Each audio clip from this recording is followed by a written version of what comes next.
Terima kasih Anda masih bersama kami. Bagi Anda yang baru saja bergabung, kami hadirkan kembali 3 berita utama hari ini. Jelang Natal dan Tahun Baru, harga cabai di Cianjur tembus Rp140.000 per kilogram. Terbukti lakukan korupsi, mantan wali kota Bandung Yana Mulyana divonis 4 tahun penjara dan pencabutan hak politik selama 3 tahun. Rugi puluhan hingga ratusan juta rupiah. Ratusan ibu-ibu jadi korban penipuan arisan daring dan investasi di kota Cirebon.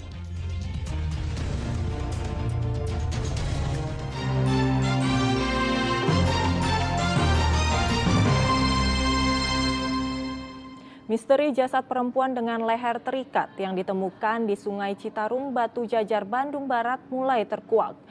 Polres Cimahi menangkap terduga pelaku di rumah orang tuanya di kawasan Katapang, Kabupaten Bandung.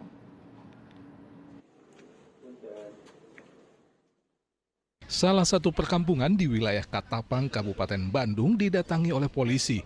Mereka melacak keberadaan seorang pria yang diduga jadi pembunuh seorang perempuan yang jasadnya ditemukan di Sungai Citarum dengan kondisi leher terikat tali. Kedatangan polisi mengejutkan orang tua pelaku. Pelaku yang tak berkutik di hadapan polisi langsung digelandang ke Mapolres Cimahi. Usai diperiksa oleh Unit Reserse Umum Satuan Reserse Kriminal Polres Cimahi, Ilham, seorang pria berusia 24 tahun, menjadi tersangka pembunuhan perempuan berusia 18 tahun yang lehernya terikat tali di Sungai Citarum saat ditemukan. Polisi menangkap tersangka setelah identitas korban terungkap setelah diautopsi. Kami susuri, kami datangi alamat-alamat yang didapat dari identitas korban, kemudian alamat KTP, kemudian dilakukan beberapa metode penyelidikan sehingga pada tadi pagi kami berhasil mengamankan laki-laki yang berinisial A tersebut. Polisi belum mengungkap motif pelaku menghabisi korban. Namun berdasarkan hasil olah tempat kejadian perkara, polisi meyakini tersangka menghabisi korban dengan menjerat tali di leher korban. Polisi menduga pelaku dan korban saling kenal sebelumnya.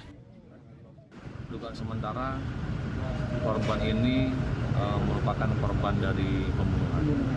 Namun untuk motif caranya ya ini masih pendalaman. Apakah dicekik dan sebagainya, ini kami masih menunggu resmi hasil otopsi. Pada tanggal 11 Desember lalu, warga Cipendei menemukan jasad perempuan di Sungai Citarum, Bandung Barat. Polisi melakukan penyelidikan karena saat ditemukan, jasad korban terjerat tali di bagian lehernya.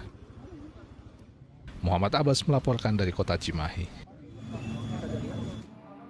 Polisi akhirnya menangkap 4 pelaku pencabulan atau ruda paksa terhadap anak di Indramayu. Polisi menduga jumlah pelaku pencabulan dengan modus mencekoki minuman keras itu lebih dari 4 orang.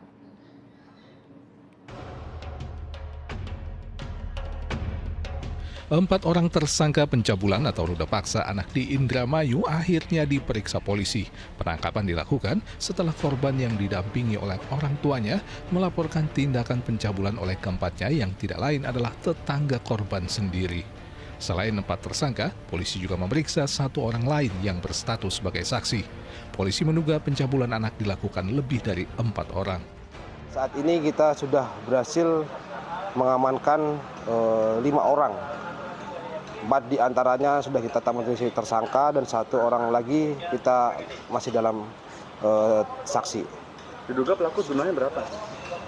Untuk jelasnya belum bisa kita sampaikan, tapi dugaannya ada pelaku-pelaku lainnya.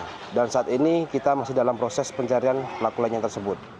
Kasus ini terungkap setelah ibu dari korban meninggal dunia terkena serangan jantung usai mendapat kabar anaknya jadi korban pencabulan oleh tetangganya sendiri. Tindakan asusila terhadap anak yang masih duduk di bangku sekolah dasar itu terjadi setelah korban dicekoki minuman keras oleh para pelaku hingga tidak sadarkan diri lalu dicabuli. Maluli Habibi melaporkan dari Indramayu. Diduga karena berselisih paham, seorang kakek berusaha menyerang pegawai Kejaksaan Negeri Purwakarta dengan senjata tajam dan batu. Dinilai meresahkan, si kakek dilaporkan dan ditetapkan sebagai tersangka.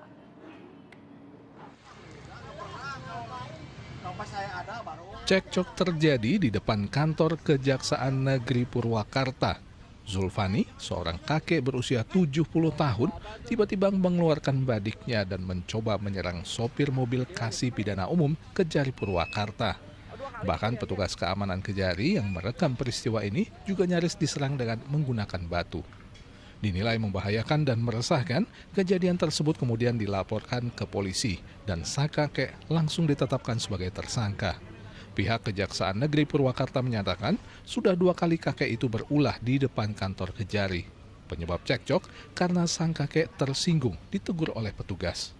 Tersangka sedang melihat kendaraan ada kendaraan yang rencananya akan dijual pada saat itu. Namun ada perkataan yang tidak menyenangkan kepada salah seorang driver Kasih Pidum. Ada perkataan yang tidak menyenangkan tersebut, lalu ditegurlah oleh driver kami. Nah, di sana dia merasa bahwa dia tidak senang dengan perkataan tersebut, dibilang berisik, katanya begitu. Langsung yang bersangkutan atau tersangka mengambil badiknya di dalam jok motor. Polisi menyita barang bukti senjata tajam badik milik tersangka. Meski terancam hukuman 10 tahun penjara, sang kakek tidak ditahan karena dalam kondisi sakit. Zainal Arifin melaporkan dari Purwakarta. Ratusan ibu-ibu jadi korban penipuan arisan daring dan investasi di kota Cirebon.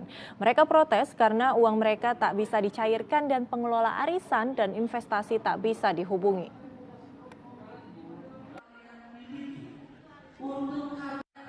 Ibu-ibu yang berkumpul di Aula Kecamatan Harjamukti Kota Cirebon ini bukan sedang mengikuti seminar.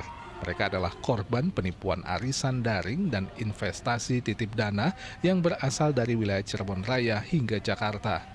Mereka protes karena dana yang telah mereka setorkan tidak bisa dicairkan.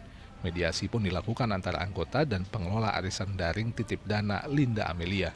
Mediasi pun berlangsung alot karena banyak protes datang dari para anggota yang menjadi korban. Para korban mengaku dirugikan karena dana mereka sulit ditarik, bahkan tidak ada keuntungan yang didapatkan sesuai yang telah diperjanjikan. Selain itu, pengelola investasi pun sulit dihubungi dan cenderung tidak merespon.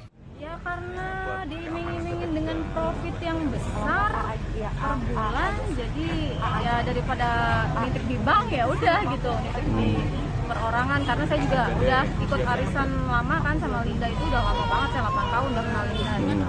Awalnya benar. Mandek atau bagaimana itu teh? Ya nggak tahu aja uangnya menguap. Ya dari story segala macam lah hedon banget. Sawer artis sampai 15 juta. Teteh nyimpen berapa teh? Saya nyimpen 80 juta pokoknya aja. Terus sama arisan juga harusnya dapat bulan ini, ternyata enggak. Itu arisan 20 juta. Itu katanya waktu ditagih soal uang gimana teh? Diam aja, nggak ada balasan apapun. Dari hasil mediasi, pengelola arisan daring menyatakan akan bertanggung jawab dengan mengembalikan uang anggota yang diinvestasikan.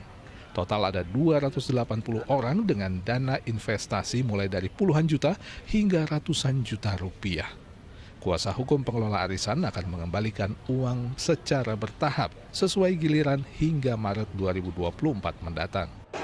Yang jelas kami ada nawaitu biniat, kami ada itikat baik untuk menyelesaikan pokoknya saja. Karena ketika bicara aturan itu kan jelas 1250 dengan perang terkait tentang bunga dan hal lain-lain ngatur secara pendataan. Bunga itu diatur dari kita perdata, perbankan dan lain-lain juga. Tetapi kami kesepakatan itu kan nanti begitu kita sudah validasi, mereka pun akan kita pertemukan kembali, entah face to face atau bagaimana kita panggil satu persatu untuk menyelesaikan permasalahan ini. Dalam waktu berapa bulan tadi Pak? Sampai bulan Maret 2024 kami maksimal. Para anggota akan terus mengawal kasus tawaran investasi yang macet ini hingga dana mereka kembali sesuai dengan yang disetorkan. Maruli Habibi melaporkan dari kota Cirebon. Orang tua korban perundungan bersama kuasa hukumnya mendatangi Mapolres Sukabumi Kota. Mereka melaporkan sejumlah pihak dari sekolah atas dugaan terlibat dalam perundungan anaknya yang masih duduk di bangku sekolah.